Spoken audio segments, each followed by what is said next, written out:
Okay, so the time is 2 o'clock, so I'm going to start.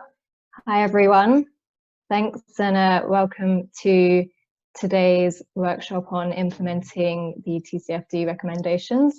Today is being hosted by the UN Global Compact Network UK and the Prince's Accounting for Sustainability project. So it's great that you're all able to join us, and I can see a few familiar names here. Hope you're all safe and well, that you're doing okay in these times, and that you're all ready for another online session. So before we get started, I'd just like to go over a few housekeeping items so you know how to participate and make sure we have a productive session.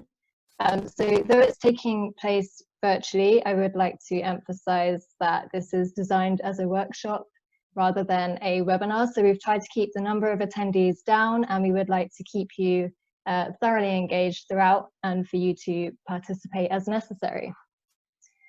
If you'd like to put your camera on, you're very welcome to, but please keep your microphone on mute so we limit the amount of background noise. We will have a couple of interactive elements today, so we really encourage you to participate in those. So there will be a poll with some questions that I'll ask you to answer. And also later on, we'll be doing a group exercise which will involve the annotation function. So we'll explain that when we reach that point. So if you would like to submit a question to the speakers, please do so using the chat box feature at the bottom of your screen. You can submit these anytime throughout the presentation, and hopefully we'll have time to answer these at the end. If not, we'll follow up with you in an email afterwards. And also just to let you know that this session is being recorded, so it will be available for you afterwards.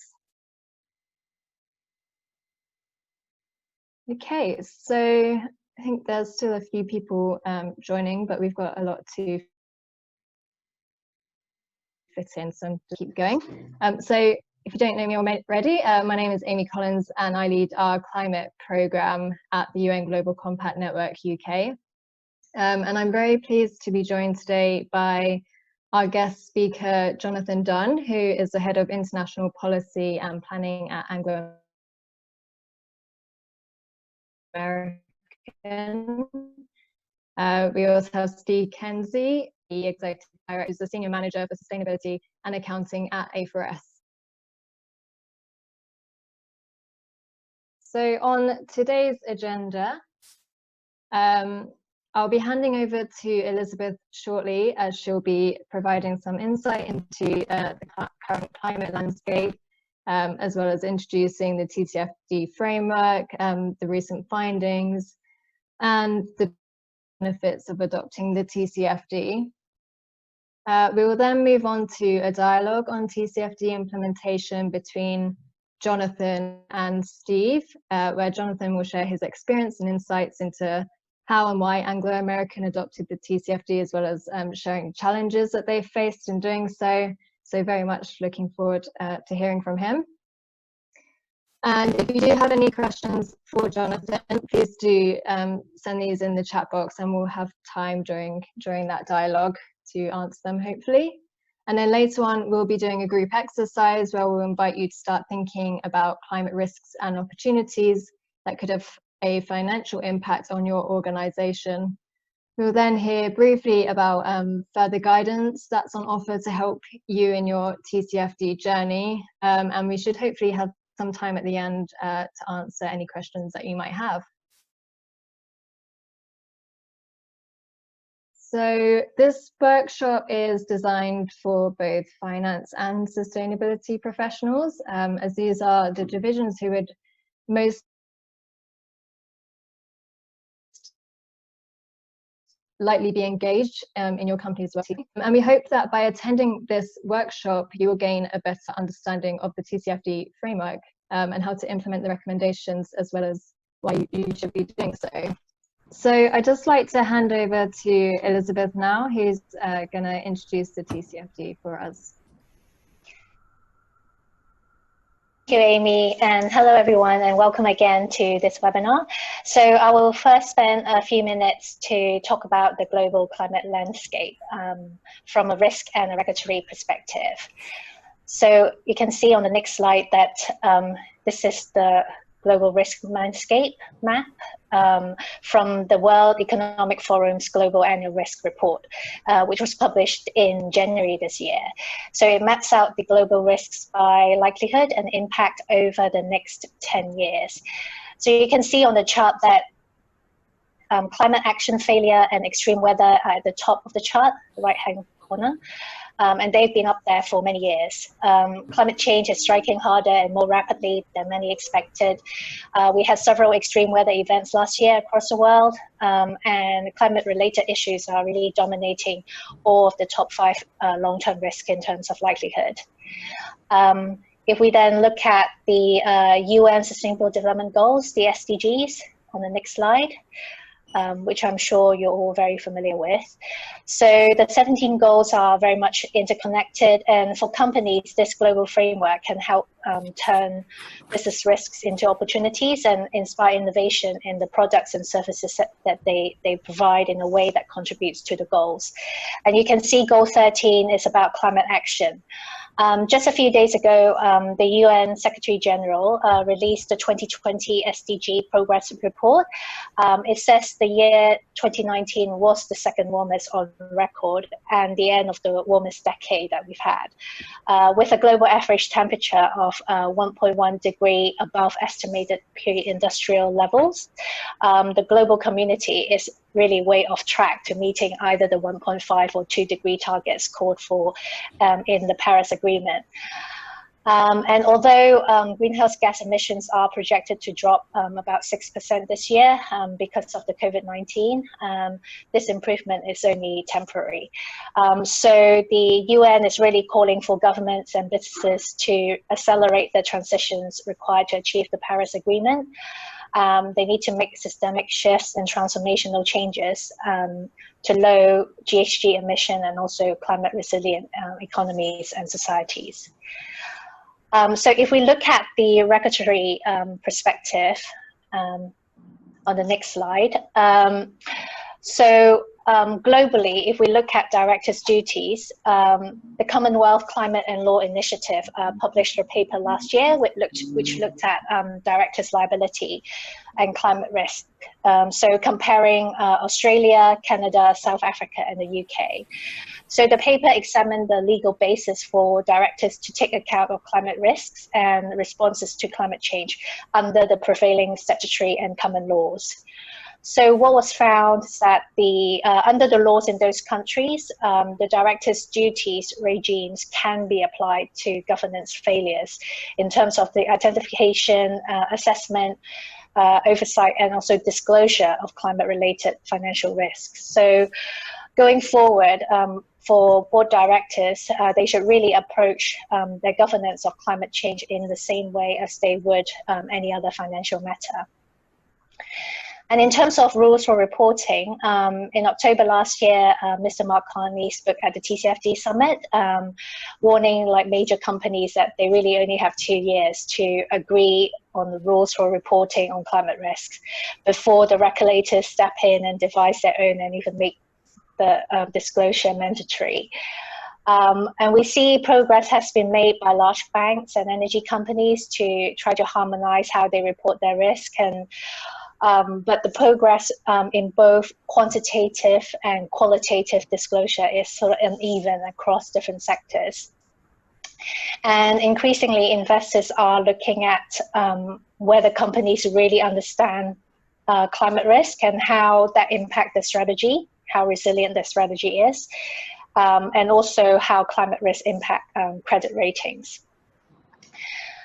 In Europe, the EU published non-binding guidelines last year, integrating the TCFD recommendations into the Non-Financial Reporting Directive, the NFRD.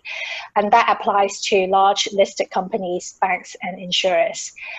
They actually just completed a public consultation a few days ago on revisions to the NFRD, which focus on a number of areas, including the quality and scope of non-financial information to be disclosed, standardization of disclosure, materiality, assurance, structure and location of the disclosures, which are all applicable when thinking about implementing the TCFD recommendations.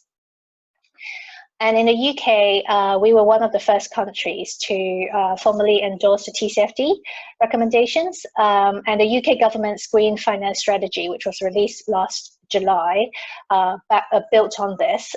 It sets out the expectation that all listed companies and large asset owners should disclose in line with TCFD by 2022. So the government will conduct an interim review of progress this year and a formal review in 2022. There's also a task force with UK regulators chaired by the government to examine what is the most effective way to approach disclosure, including mandatory reporting. So really we need to think about reporting climate risks as ultimately becoming mandatory, and we need to have more quality data and also create a level playing field across sectors as well, which is really important. So that's a quick overview of the risk and regulatory landscape. Now I will talk about the TCFD framework and some latest trends and findings.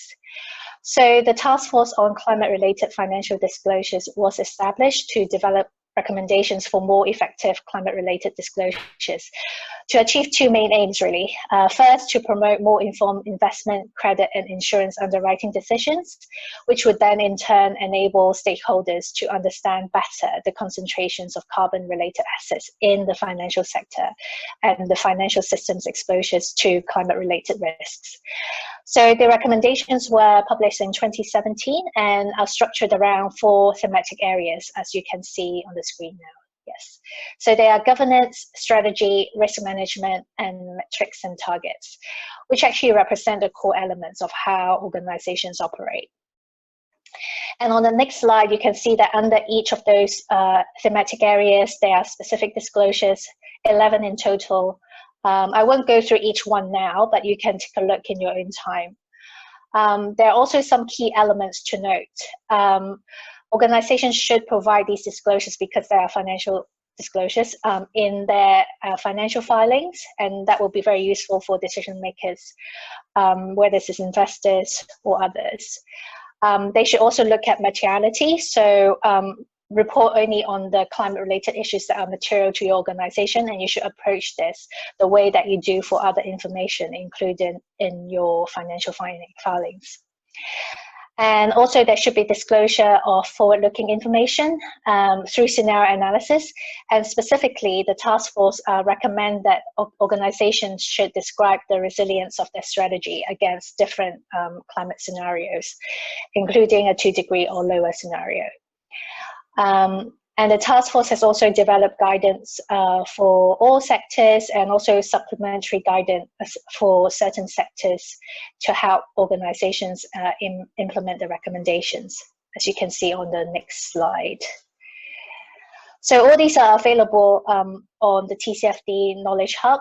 If you are from one of those specific sectors that you can see on the next slide, then know that there are supplementary guidance on the website which you can refer to. So next, I just want to share some findings from a TCFD survey done quite recently. It shows that progress is being made to improve the availability and quality of disclosures, but more companies need to disclose material findings. So going back to that materiality principle. 3 out of 5 companies view climate risk as material and do use scenario analysis, but they do not disclose information on the resilience of their strategies, or at least not yet.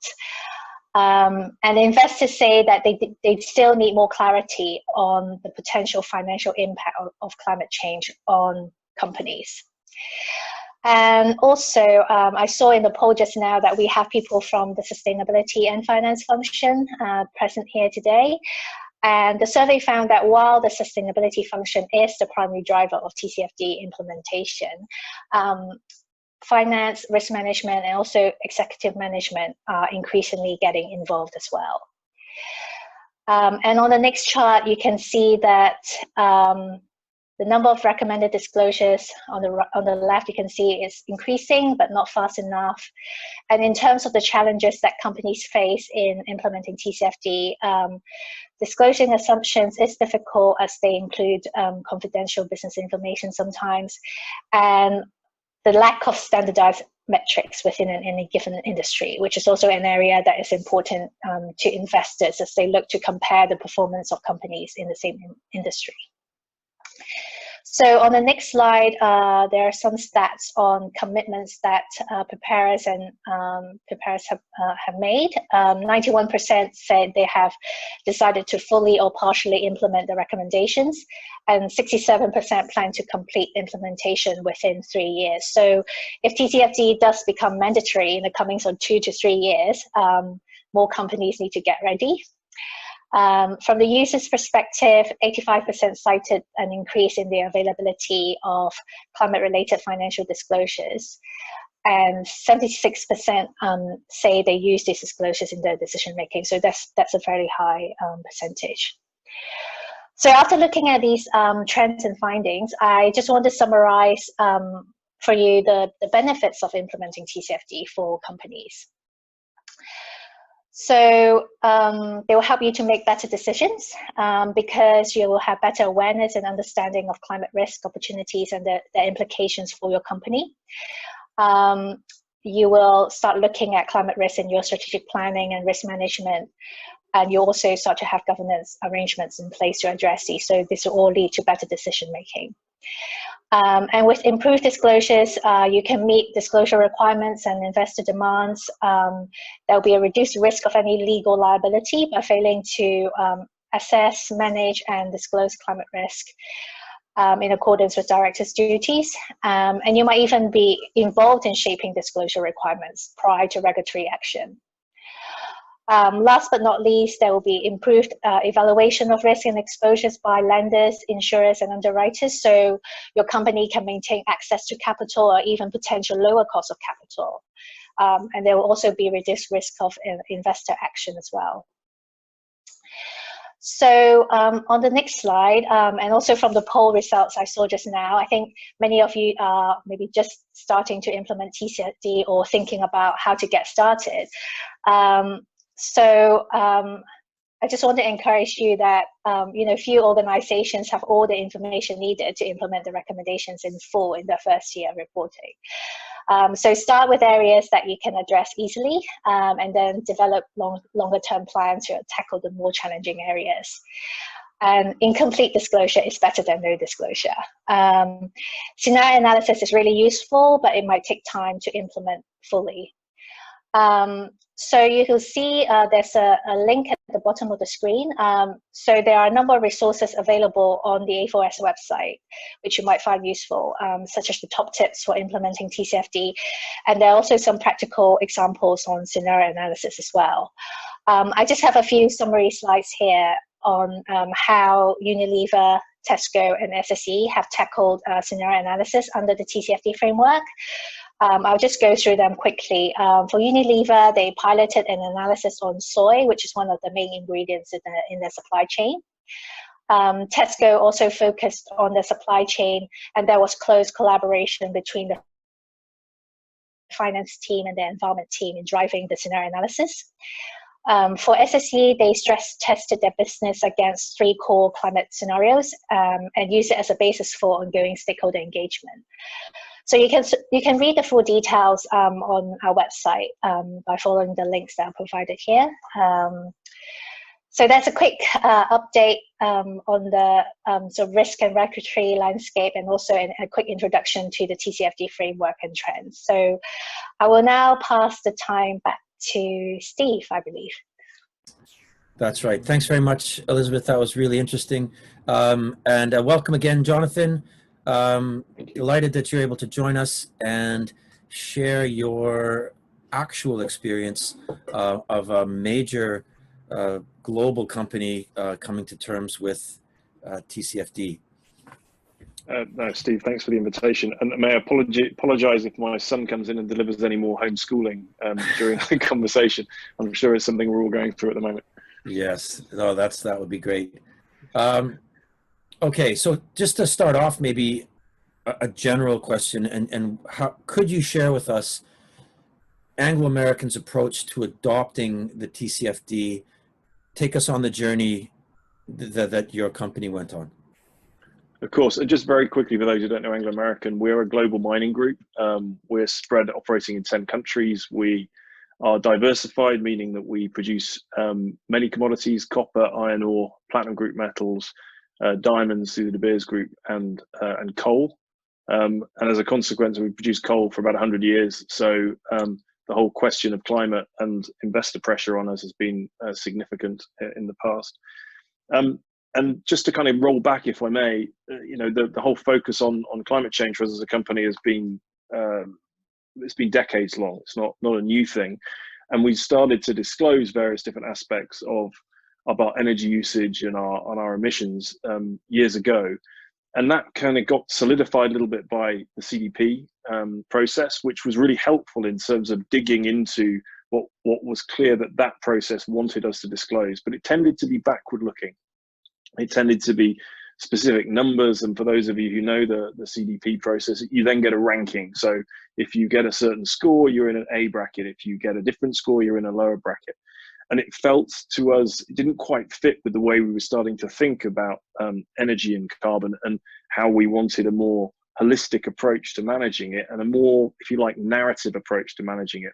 And as we were thinking about that, the TCFD came along, and it was almost like it was perfect match for the way we'd started to think about the issues, because it's built, as we all know, as Elizabeth just shared, for the financial community. So it's about describing, if you like, a process by which you are assessing the risk, managing the risk, and looking at your strategy against all the various different indicators. And it kind of merged for us not only the what we were reporting, but why we were reporting it. Which was extremely important. And it allows sort of flexibility. Other forms of disclosure are specific questions, and you have to sometimes adapt your data in order to answer their questions, rather than being able to present your story, what it is that you're actually doing. And in the context of the data sheet that you assess for TCFD, it gives you a little bit of transparency, because you're producing your data direct to your investors, and they can look at it and they can make their own judgments, but also a bit of flexibility. So in one sense, it was kind of serendipitous. It fitted with the way we were looking at doing things, and it worked very well. And you shared the slide, this is taken directly from our integrated annual report, because Elizabeth was saying how it should be factored into our financial findings. And I wanted to share this very briefly. You don't have to read all the detail. This is simply the structure, as Elizabeth showed, of TCFD, and then where you might find the detail for that. And I highlight it for two reasons. One, that there's a mainstreaming aspect to this. It's not all in one place, because there are different issues, and that's perfectly okay. In that, if you're talking about the governance structures around how you manage any risk, it doesn't necessarily have to be pulled out into a climate section. But also, there's different bits of data in different places which help tell the full story. And then finally, of course, any big company will have a top risk register which you'll publish, and how that comes together. It doesn't have to be specific to TCFD, but of course there is overlap. I think you asked, Steve, what we did to start, and actually what we did to start was we did a gap analysis. We used this very basic structure, and we said, okay, we know we're already doing a lot of this stuff. Are we? And where is it? What does it look like? And that very quickly enabled us to work out how much we were already doing, and how much of the story we could already tell, and where were the big gaps. I think you're on mute, Steve. I think it's really interesting, because I think I've seen this, and it's so true of many times when initiatives like this are launched as something that's being done to business. So it's really great to hear that actually the business case that Elizabeth described is really valid, and that you got actual benefit from the process, and that it was aligned with actual very natural approach to dealing with this issue that your company was already using. Indeed, and one other thing I'd say, which is really important, and it goes to Elizabeth's point about partial disclosure, if you like, or but some of it is better than all of it. Some of it is better than none of it, rather. Is that, as I said before, with some other ratings, it's a pass-fail. Whereas this, you know, we're disclosing against this, but we don't think for a moment that we've finished our journey with TCFD. We can be better, we can do more, and that's about making your disclosure ever more granular and less anecdotal, moving and more from qualitative to quantitative, which is actually really difficult. And we'll come on to scenario analysis, I'm sure, in a moment. But there's a kind of evolution that you can go along, which you can go along the journey with your investors, because but at the same time you're saying the structure remains the same, but within different parts of that structure we improve, we increase our transparency, we increase our granularity, and we therefore enable our investors to really understand that we understand the risks, we're managing the risks, and we're resilient for the long term. Along that evolution, were there any particular challenges that you had to overcome? For example, getting buy-in internally, as you had to move across teams to meet the recommendations? There genuinely weren't. I can absolutely understand that question, and I can understand that in certain circumstances that would be a problem, but because it kind of fitted with the way we're thinking as a business, there weren't those kind of challenges. If anything, the challenges that we had were because we were starting to evolve our thinking along TCFD, whilst the TCFD itself was still evolving its guidance and what have you. There was a bit of a, if you like, shadow boxing or dancing around exactly what certain things might have meant. And so it took us a little bit of time to fully understand. The mindset shift perhaps is a little different in that you're moving from reporting what's happened to thinking about what might happen and what the risks are. And in a disclosure space, that's not particularly comfortable, because you have to be quite confident in what you're saying, because you don't want to put stuff out to investors which is poorly thought through.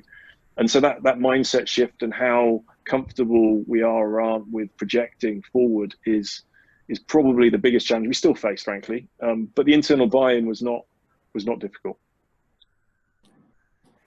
You mentioned scenario analysis, and I think generally recognize that's probably the most intimidating aspect of the recommendations.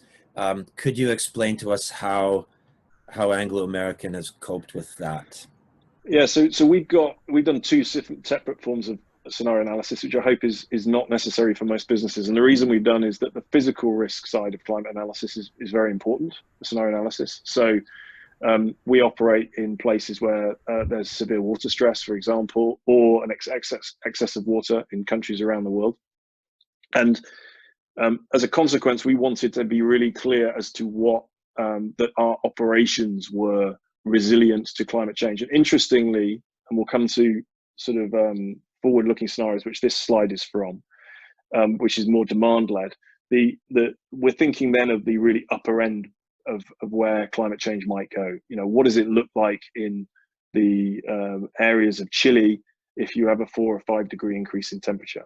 Is that viable? And we built models together with the UK Met Office that we applied to our operations, and we were able to see what that might mean for those operations, and how we then build into the planning for those operations that they can survive, and what mitigations we can put in place.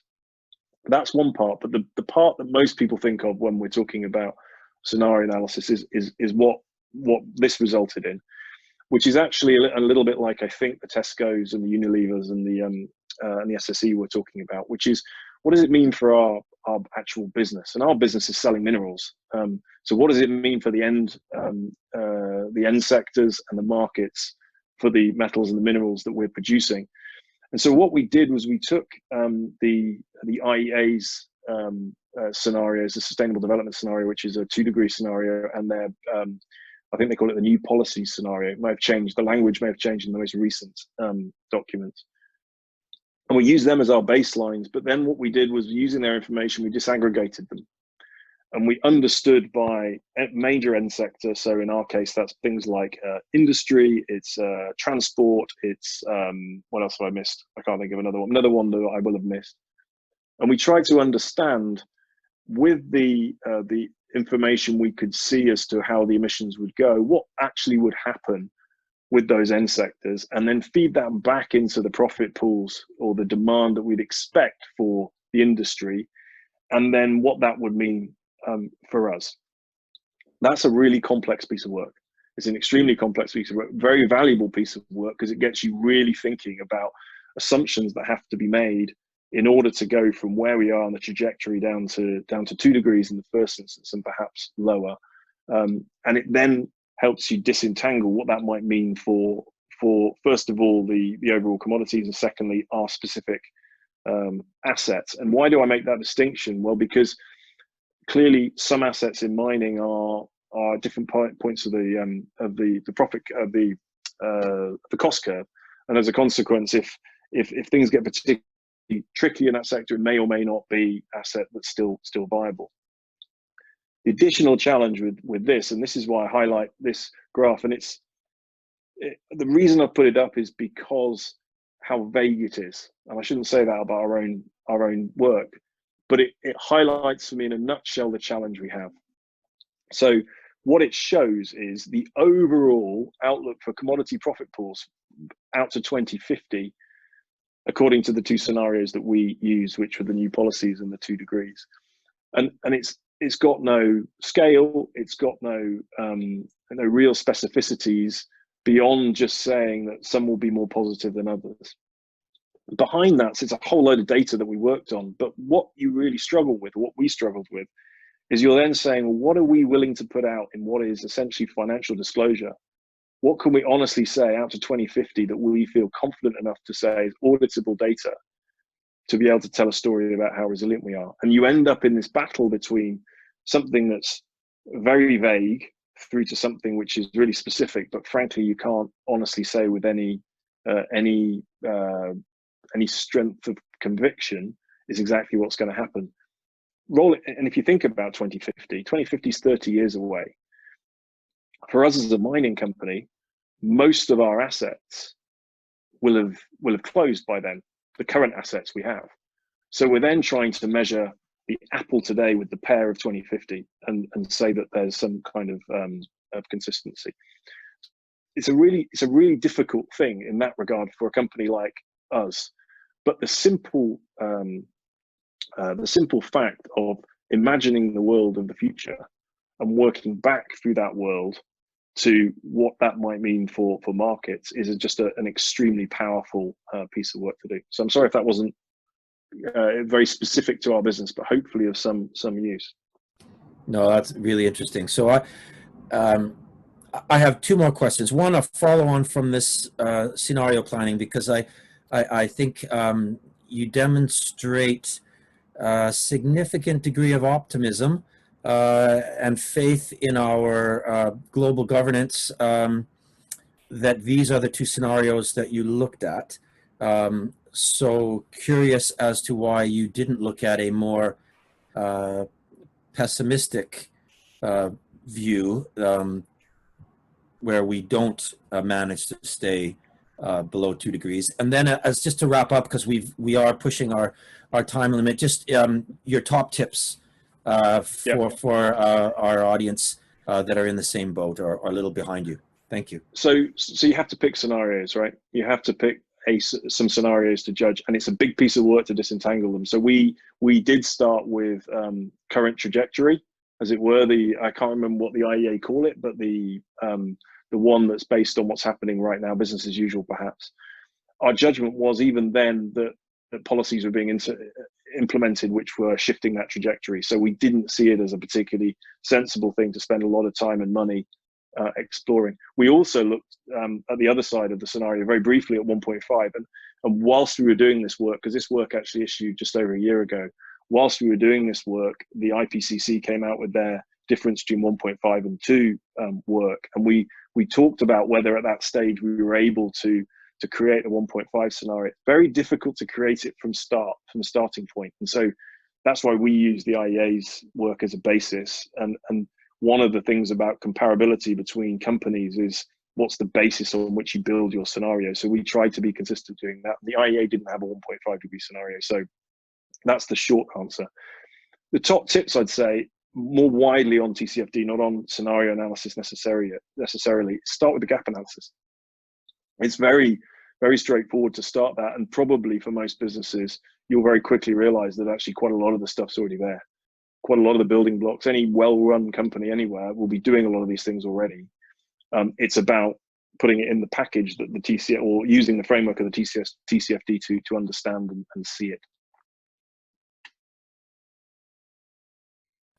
That's fantastic. Jonathan, thanks very much for your insights and your generous sharing of all of this. And now back to Elizabeth, I believe. So many of you are just starting on this journey. So I would like to just go through what some of the risk and opportunities that might be relevant to your organization. And you can see how on here, you think about how they impact your strategic planning, risk management, and then having financial impact on your organization. So take a look at the different examples on the screen.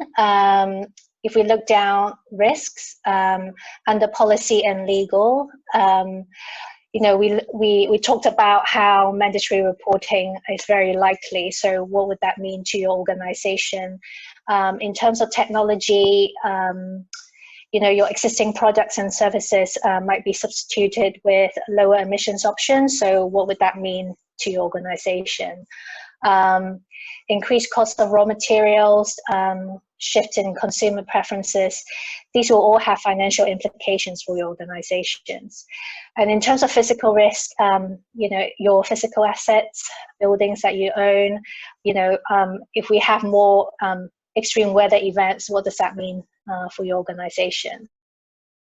Opportunities, so resource efficiency, energy source, so looking at opportunities for you to move to more efficient buildings or more efficient ways of operating. You might want to invest in R&D and innovation so that you can develop new products or services with a lower climate impact. And access to new markets, and we talked about you know, access to capital. Investors are looking at companies that really understand climate risk and know how to address them. So take a look at these examples, and then maybe we start with part one of the exercise. Invite a few participants to just share about what some of the climate-related risks that they are looking at in their organization, or they think might have a financial impact on their organization.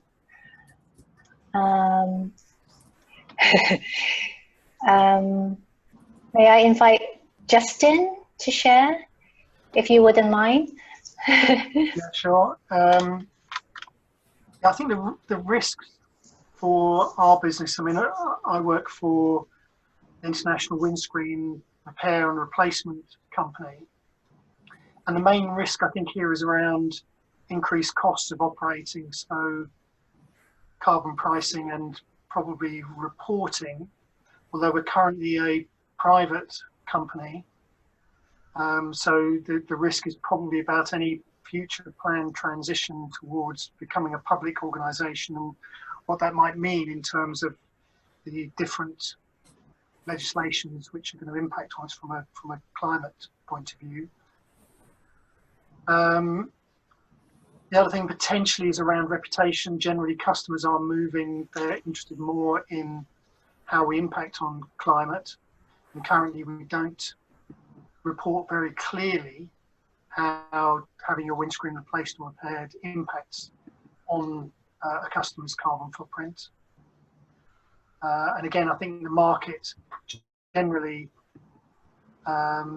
is sort of moving in that way. So there's a reputation and a sort of market link there. Mm. I think generally the biggest risk is probably around new legislation coming in which increases costs and reporting requirements which we're not currently ready to fulfill. Yeah, and I think many companies would agree with you there. And are you finding it easy to sort of think about the risk and then translating that into sort of the financial implication for your organization?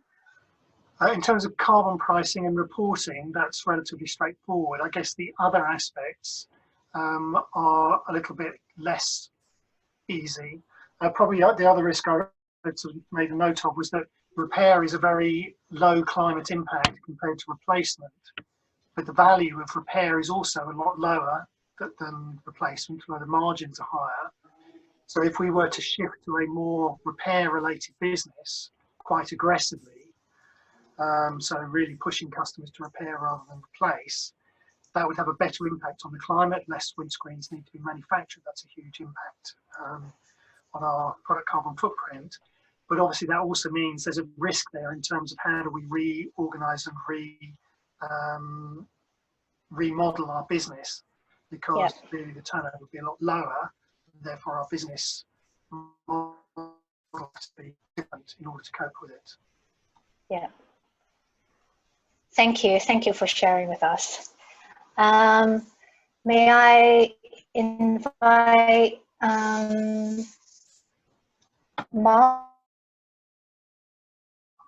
Mark Lancelot to share? He's still there. Hi, Mark. Hi, can you hear me? Yeah, hi. Hi. So I work for a consultancy, so you know, our kind of internal perspective around carbon, so you know, much more about the offices we use, and travel has kind of direct impact, and both things we're kind of looking at how to address. So more of our sort of focus in this area is around talking to kind of clients and the consulting work we're doing in this space, and that kind of varies by topics. So we've been talking to a number of the banks at the moment around this, you know, particularly around how they respond in the UK to the PRA, and some of them are looking to implement sort of TCFD as part of their response. You know, the things they're wrestling with is some of the, you know, the kind of quantification methodology. So how do you actually translate, go through the process of looking at scenarios and looking across the different books and translate that into financial exposure. Some real challenges around sort of data. So what kind of the data sources they use to look at some of the kind of risk drivers and how they're going to play out across their portfolios, and that's going to differ by kind of sector. So there's a whole piece they're looking at the moment, which will kind of evolve over time as well as kind of new data sources kind of come online. So those kind of two the kind of big areas that we kind of sort of see challenges in at the moment from talking to people. Yeah. Well, thank you. That's really interesting. And maybe we can move on to looking at climate-related opportunities. Andrew, can I pick on you? Because a lot of people are not sharing the video, so I'm not sure. Yeah, no problem. Thank you. Yeah, so I work for a global textile company based in the UK, but manufacturing pretty much everywhere except for the UK. We are sort of deep in the textile supply chain, so we're an industrial to industrial company, and we're providing components going into the supply chain, which is a very long and complex supply chain. And as most people are aware, you know, it's come under a lot of scrutiny in the recent past, justifiably, for its environmental footprint, and climate impacts are, you know, a big part of that. So we are sort of in the midst of this process, I guess. We're sort of doing a deep dive on scenarios at the moment, trying to look forward the impact on our operations and on our business model of various different scenarios. You know, we've got We've got manufacturing sites in Bangladesh, for example, which are likely to be underwater under certain scenarios, and so on and so forth. So we're sort of getting into quite a lot of detail on this at the moment, and our focus has been more at the moment on the risk side of it rather than the opportunities side. Clearly, areas of our business do open opportunities here. We're shifting to renewables. We've got a whole part of our business which is focused on lightweighting. You know, carbon composites are textile materials, and we produce them, and so, you know, we service the automotive and other industries with products which will help out through this process. We haven't sort of got into yet identifying sort of completely new potential market areas or anything like this that might emerge. I guess at the moment, you know, our focus is mainly risk-based, but with a few of the more obvious opportunities sort of presenting themselves on the table. But it's quite honestly, at the moment, the textile industry, it's really interesting because, you know, COVID has sort of completely sort of twisted our sort of focus a little bit, because the resilience of the industry to that has been dreadful. Yeah. You know, the whole industry has basically stopped with massive global impacts at the moment, Yes. and so that I guess, you know, in some senses is actually a helpful thing to be happening at the moment, because it really is causing us to sort of rethink some of the very basic assumptions that we are sort of thinking about in terms of our scenarios as to, you know, is this still going to be the case in the future? Because actually, you know, within a matter of months, we will probably see a very different global textile industry to that which we have had for the last 20 years.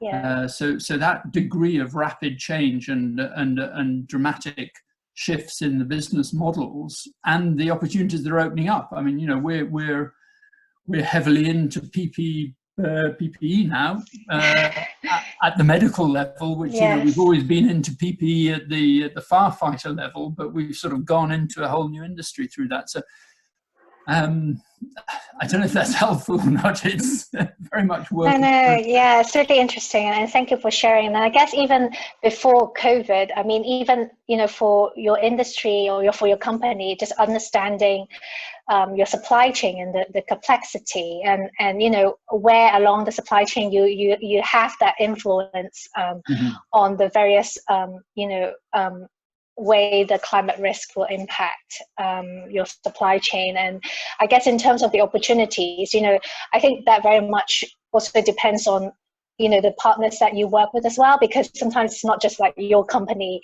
you know, makes a commitment, you know, have the structures in place to think about this, but you need to kind of bring others along, and you need, for that innovation to happen, you need to have other partners to work together as well. So absolutely.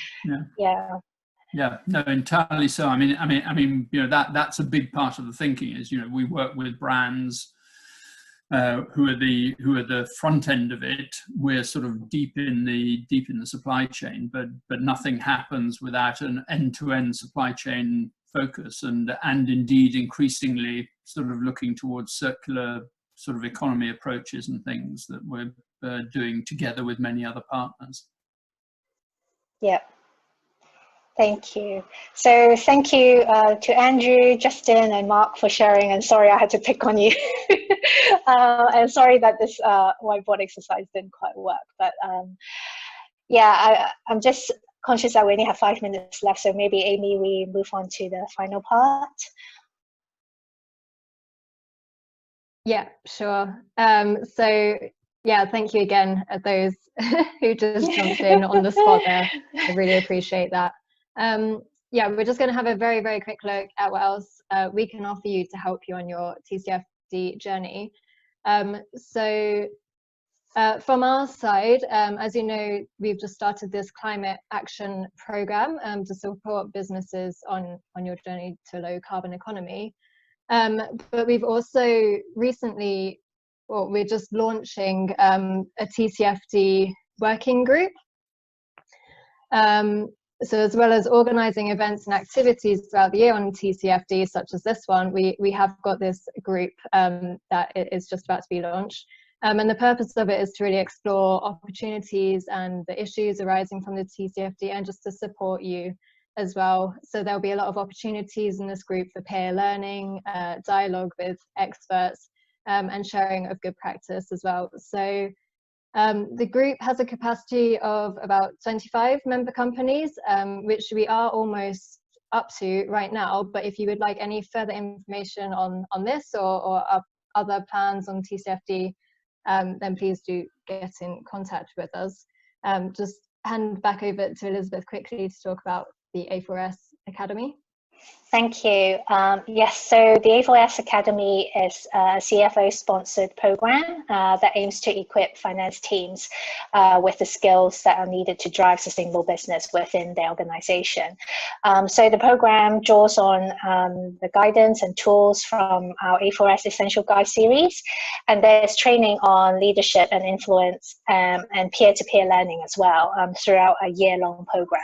So the first of a series of 12 monthly webinars is starting next Tuesday, 26th of May, which will be about sustainable finance. And the one in September will be about TCFD. So anyone is welcome to join the webinars. You can just sign up online. But if you or your finance colleagues are interested in committing to the year-long program, you can also find out more information online, or you can contact me. The details are included in the slides. Thanks, Elizabeth. I'm just going to go for a couple of questions. So I've got 2 minutes. So we've had a question come in for Jonathan at Anglo American, and it's just about how much of the TCFD has Anglo American taken through their supply chain and to implement their procurement policies? That's a really good question, which I don't have a good answer to, because so as we read the TCFD, it's not necessarily an obligation to do so, but clearly in terms of resilience for the long term, it matters. What I would say is the way in which our procurement is being driven on things like energy is very much driven by climate considerations. I wouldn't necessarily, I'm trying to think off the top of my head how it would fit within the TCFD, and I can't see how you specifically would manage it other than in the context of strategy. But clearly resilience in the supply chain, I'm hearing what Andrew was just saying about the current supply chain challenges. I mean, that's true also with the climate lens. So not explicitly and not specifically, but we're certainly thinking about things like climate when we are procuring energy, for example. I should also say that one of the things that we've thought hard about in understanding our climate risk is our own emissions, which are large by company standards, of course, because of the nature of our business. And we understand how we are going to reduce those emissions. And there are certain aspects where, frankly, the supply chain doesn't do it for us. And so we're looking to develop technologies ourselves. And specific to that, we have a program of trying to transition these massive haul trucks that you see, 250, 300-ton haul trucks, to hydrogen fuel cells as opposed to diesel. In a perfect world, you would have been able to do that through your supply chain. I guess we haven't been able to, so we're leading that project ourselves. So that's come about through TCFD in some ways by understanding specifically where the risks and the gaps are, if you like, in our ability to do what we want to do. Great, thank you, Jonathan. Quickly, I just want to ask Elizabeth, there's a question. Is reporting through the TCFD likely to become mandatory in the future? It looks like we are heading that way. at least in the UK. And a lot of our members companies are also preparing themselves for mandatory reporting. And I think, you know, what I was sharing earlier about the reporting, the regulatory landscape, and about what Mark Carney said at the TCFD Summit last year. You know, he was really urging companies to get ready in the sort of coming 2 years, you know, road test how they will disclose climate-related information in their annual reports in the next 2 years. Otherwise, you know, the regulators will step in and, you know, tell us what to do and make it mandatory. So I think we really need to get prepared for mandatory reporting. Amy, could I just say a word on that, if I may? Yes. I don't want to prolong, and I realise we're just about over time, but I think look out for something around COP26 with regards to mandatory reporting on TCFD. I was involved in some roundtables at COP25 with the incoming presidency, and there was a clear sense from the British government at that stage that that was very much in their thinking to try and drive TCFD to be mandatory. Now, clearly it will depend on the sector. It may not be that it's for every sector at once, but we're seeing pressure on the finance sector, and from the finance sector that drives into most other sectors, of course. Already the high emitters like ourselves, then we're in that category too. So I would see something in the run up to COP26 as the time when this might become mandatory in this country. Okay, we'll look out for that. Thank you both for sharing your thoughts. So just going to wrap up. Thank you everyone for joining us today. Hopefully you feel encouraged and you've learned from these really useful presentations. Thank you to Elizabeth and Jonathan and Steve. The workshop has been recorded, so this will be sent to you afterwards. If your question wasn't answered, then we'll also follow up with you